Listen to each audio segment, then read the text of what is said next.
it is your buddy, Peace and Harmony, with you here today. Much love going out to all the beautiful, empowered harmonizers.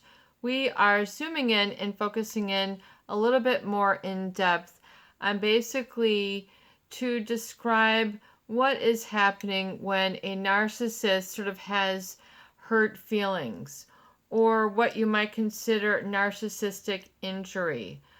They might be lashing out. They might have sort of a temper tantrum episode, or where they sort of just continue to vacillate in something that's completely, purely self-important to them, and they sort of lose track of reality, time, people, places, and things. They're just sort of, away in, just some sort of fantasy, oftentimes like thinking, but oftentimes that are not problematic, but they are oftentimes looking for support. And so when a narcissist is not sort of being delivered that ego stroke around, especially something that they are looking for support for, so they tend to be very sort of hyper vigilant. They're looking for support on specific issues, whether it's, you're a great cook, or you're a great musician, or this or that. There's usually some sort of ego stroke that they want you to know, that you defer, that you're down, that you're stepping down. I would say is a general dynamic that is painful, but then is not only causes distress in the supply source, but for the narcissist, they will kind of have a very fragile, although it seems like a big ego, their ego oftentimes is really just a series of defense mechanisms to protect what is very fragile underneath. And then that's the problem, is because that which is fragile just ruins everything, else for them in their life, including relationships with loved ones, being able to be intimate, open, honest, not always have to be on the defensive.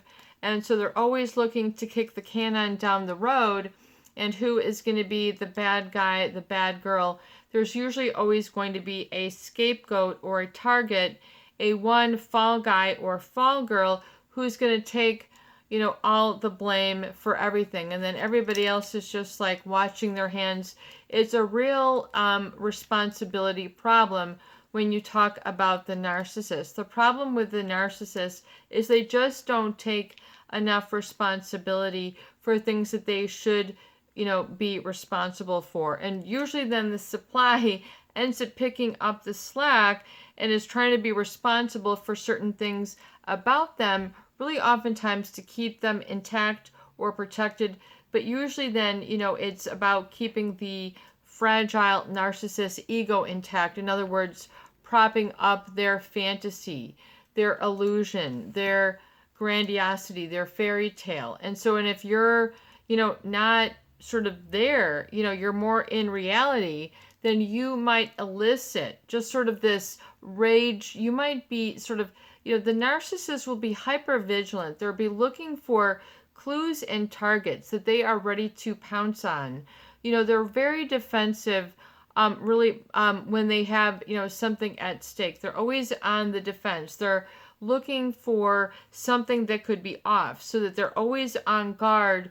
And then they have really their whole quiver of arrows that they're just, you didn't know, but they're just so ready to sling it, and you didn't even know that you were a target until you become targeted. And, you are doing nothing awry as of such, but this, the narcissist is they tend to over-perceive and have these sort of excessive reactions that are contrary or excessive to the amount of the issue really at hand. So their reaction is out of proportion or disproportionate to the situation.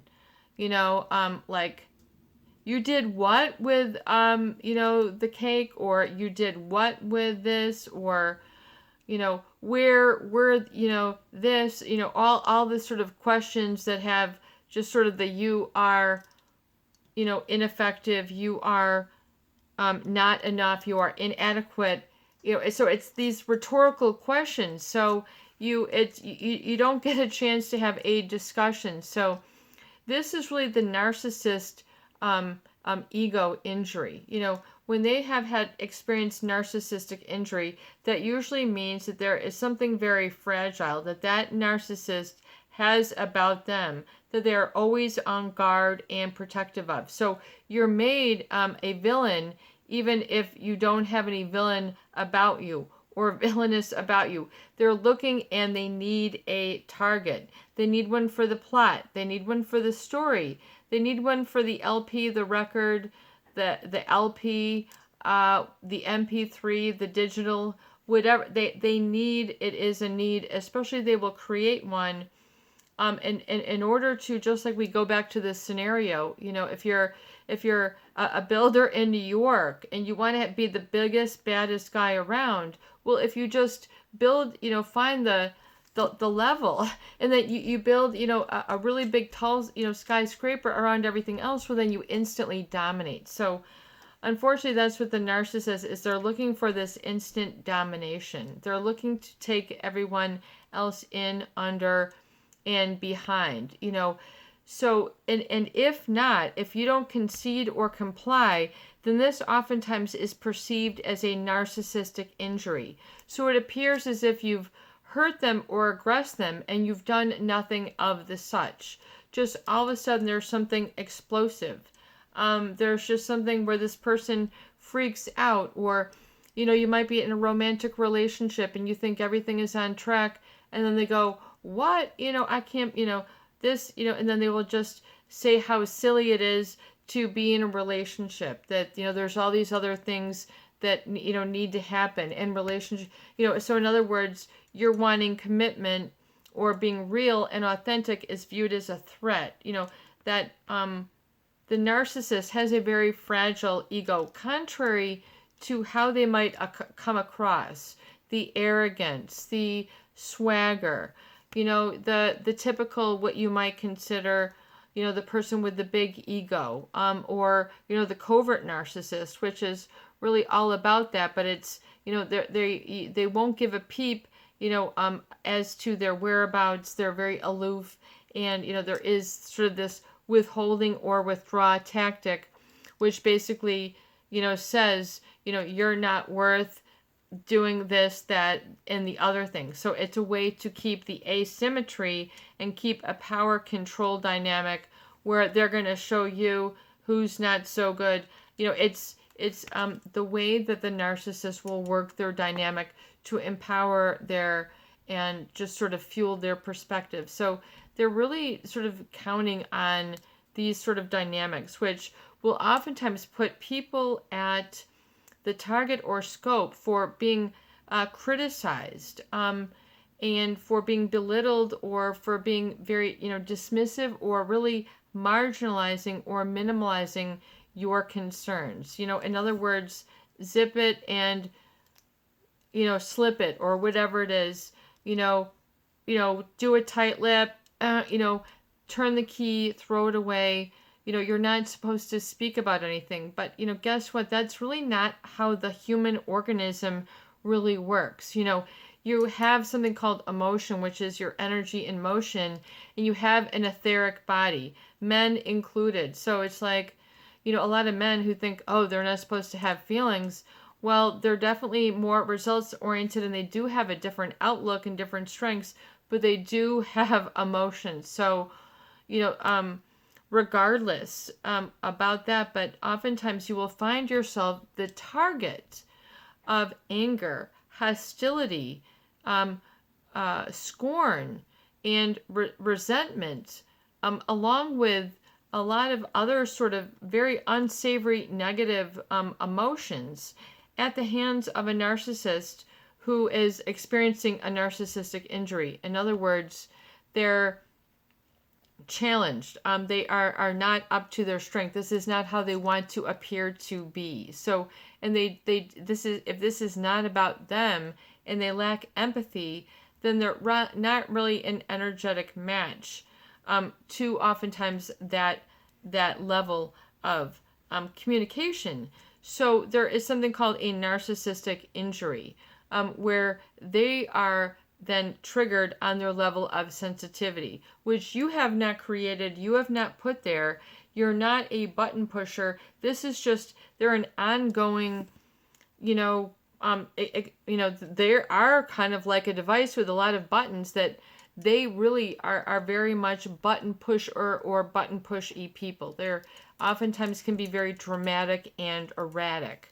So if you are not then compliant or wanting to buy the lie or wanting to continue the supply course, if you're not wanting to keep that sort of plate spinning in the air, it's not keeping you the respect or the happiness, or you feel that there's just a gulf growing, and then your happiness is seeming only like a very small sliver of, a cake that you should, not even have at the end of the day, but you're guilty if you have it. Like your happiness seems so unattainable or out of reach. That shows you the narcissistic rage and how much they seek to succumb, really and really sort of overwhelm and do in those individuals as a result of their own insecurities. It has nothing to do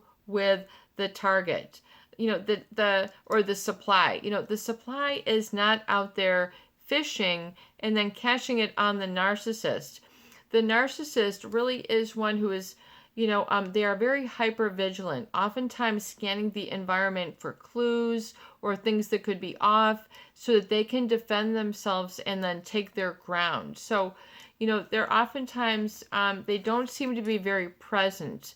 They're always just sort of, scanning the room, seeing what else, you're not really important. And they have no qualms about sending you that message when it comes time to getting real, but yet they will be there for all the good stuff or all these other things. So it's almost as if they want you to play according to their terms, and you're playing like a board game, and you're trying to move your piece ahead, and like you don't have the rule card, but they're going like, nope, the rule card says this, and then you have no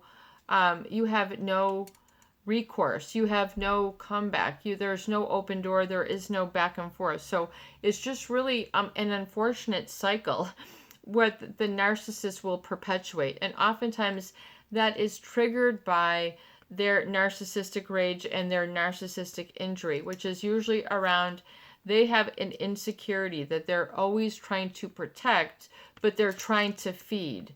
So in other words, and they're wanting to take from that environment to feed that insecurity, as if that's going to pacify or appease the insecurity. And so they might want to be the biggest, the best, the richest, there is usually something that follows that they are always on a mission for. The narcissist, they are always about, sort of being the winner. They have a need, an insatiable need to have power and control.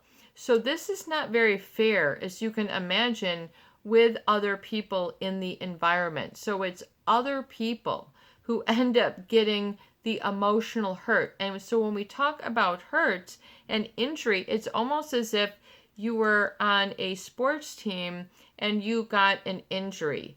You got a softball to the head. You got a kickball to the stomach. You got a football to the noggin. I mean, how many people have, had physical injuries?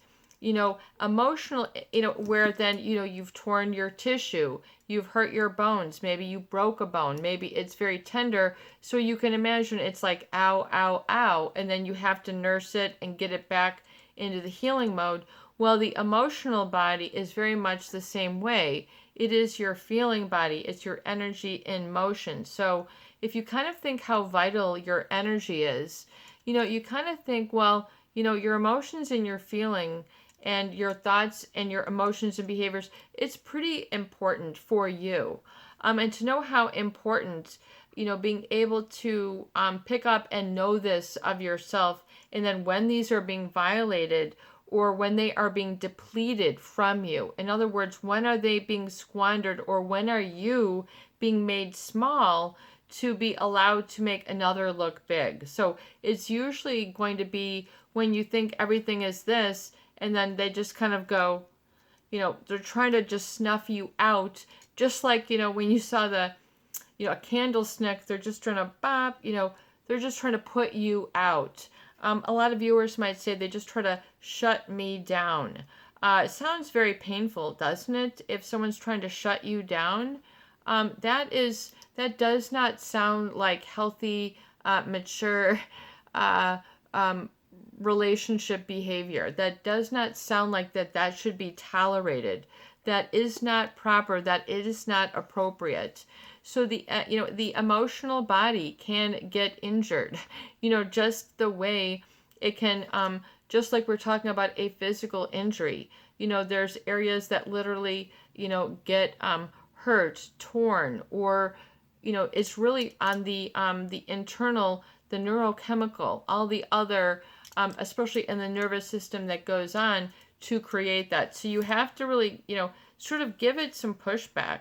And not only realize how important it is, but how important you are in valuing, your own credibility to say no to the negative folly, and to realize that it's not to be coveted or envious, but it is folly. It is really, to be called at that. If that is really where things are getting into the area and the rage of, the zone of rage, where things are becoming more defensive, as if, there is something wrong about every single little thing, if you could just hear it all. And so the unfortunate thing is that the narcissist, this is how they operate. This is how they live. Those people who are targeted for abuse and supply, this is not how they plan to live. This is not how they conquer the world, is by living in a hurt state.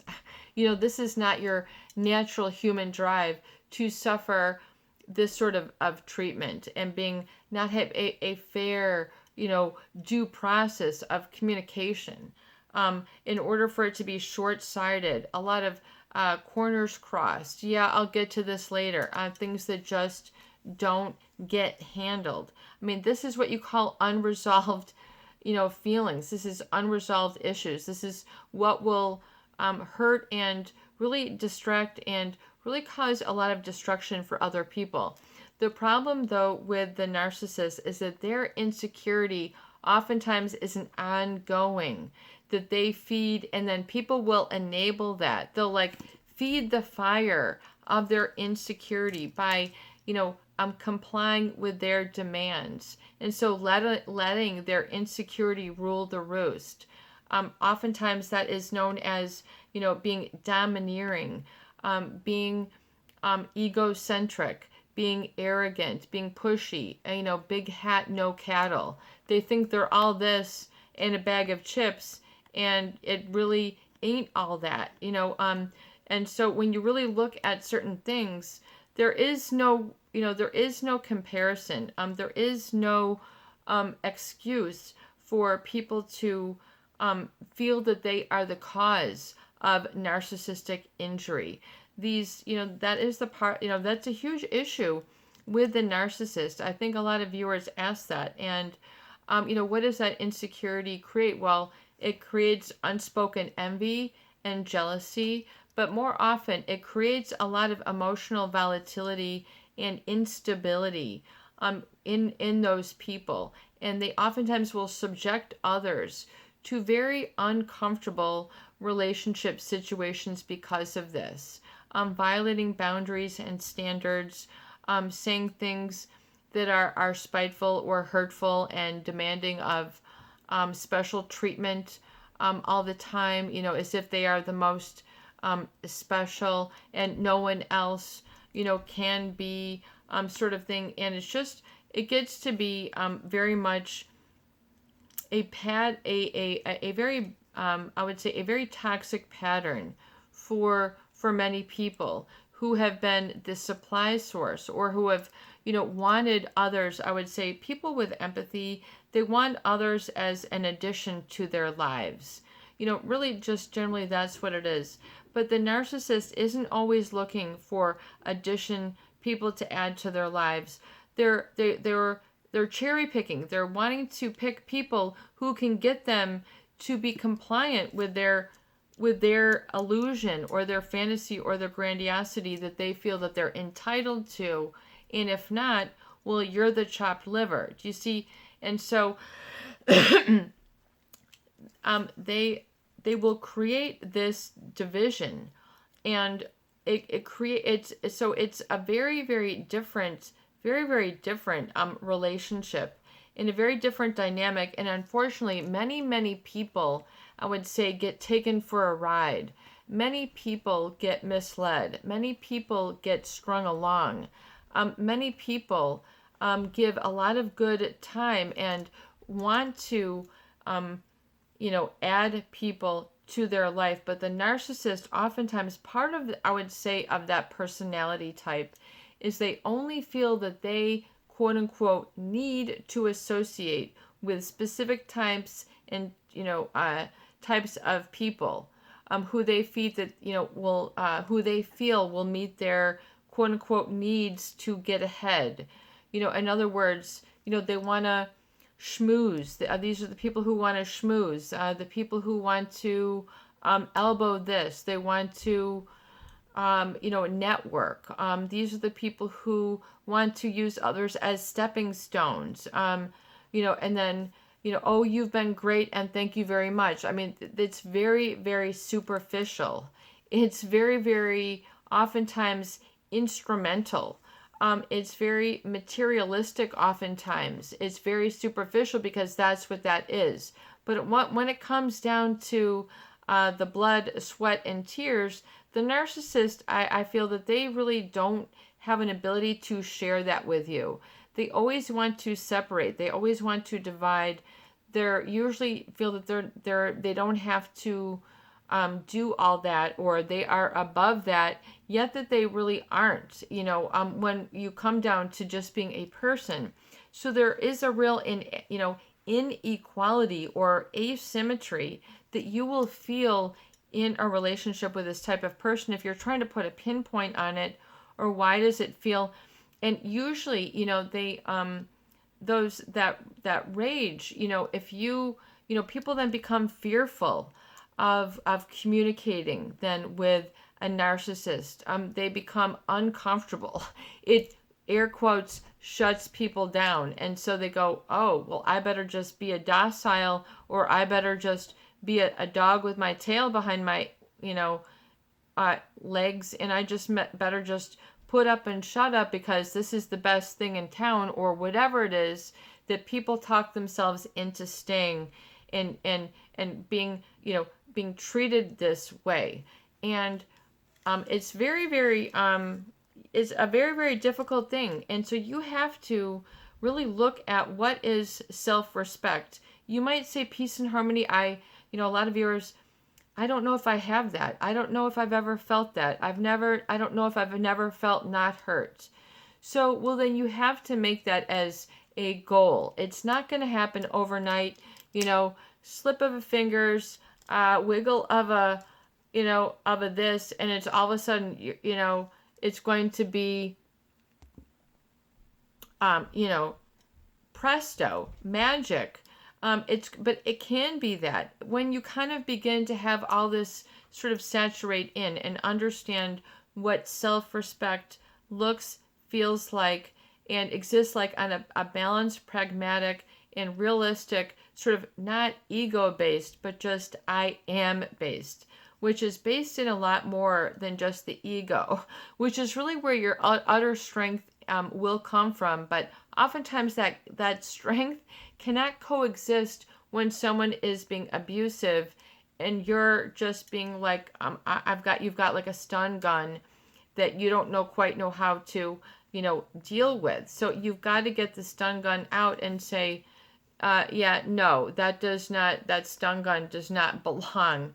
excuse me, and I'm going to yank that out, and I'm not going to live with this sort of needle under my skin. So you literally have to understand that you have to pull that out of your energetic body. Like if you can pull that that negative look out, the looks that could kill, the looks that could hurt, whatever it is, throw you under the bus, the negative statements that were meant to ground you down. You just did something wonderful, and then here comes something, and you're just, you're not given the opportunity of communication. It is just how they manipulate. It is just their pattern. It is what it is. So knowing that to be the case, then you have to back it off and say, I understand how that is a thorn, and I'm removing that